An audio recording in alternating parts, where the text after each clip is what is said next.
Welcome to Goshen Prepping. Thank you for joining us. I'm going to jump right into this. There's a news article you have to see because the ramifications of this are huge. From American Military News, U.S. senators issued satellite phones for emergency communications. And before we continue, I need to explain quickly the difference between a satellite phone and your regular cell phone.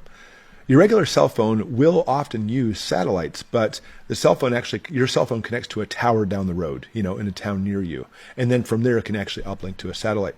However, satellite phones literally connect right to satellites way up above the ionosphere. So that way, if for some reason the grid goes down, cell phone towers go down, they actually have backup generators and batteries. If they still go down, the satellite phones will still work. At least 50 U.S. senators have been issued satellite phones to use during emergency situations. These satellite communications will ensure a redundant and secure means of communication during a disruptive event. Yep, that's what we're talking about right here. Adding that the phones will support security measures during an emergency that takes out communications in the United States. And that's exactly what's happening here if you're kind of reading between the lines, because if we see, like, for example, an EMP, your cell phones are not going to work. I mean, the cell phone itself may still function, but connecting to the towers, forget it. Even if actually the cell phone towers are working, they're going to shut down all non-essential communications, like yours and mine, and try to make it so first responders and everything can still connect. But they can't depend on this, so they're actually making satellite phones issued to senators to bypass this for redundancy.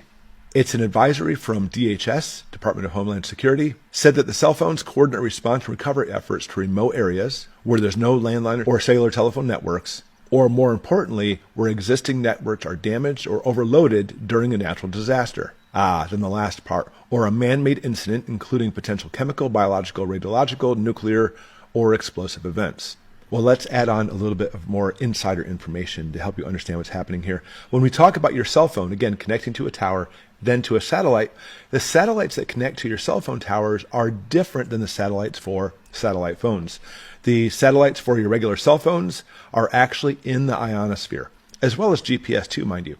So if there is some kind of high altitude nuclear explosion or EMP, the ionosphere is actually going to cause major devastations in those satellites.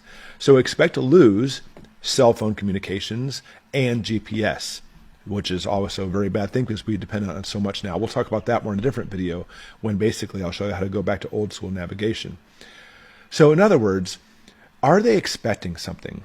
Because when we look at the satellites for the satellite phones, they're actually much higher. We're talking about 18,000 miles. They're way up there.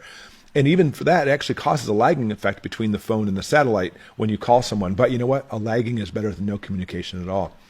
As we're seeing lots and lots of saber rattling, as we're seeing drills in Houston for a nuclear event, I think this is simply just another step they're taking and preparing for what they're looking at as a inevitable attack on U.S. soil, or at least an EMP attack as well. Because if this happens, you and I, our cell phones will be out. However, the senators, especially when it comes to wartime, will be continuously in the loop and be able to use these satellite phones. Anyways, a little article that could have easily been brushed past, but it's something you have to see, could indicate what's coming.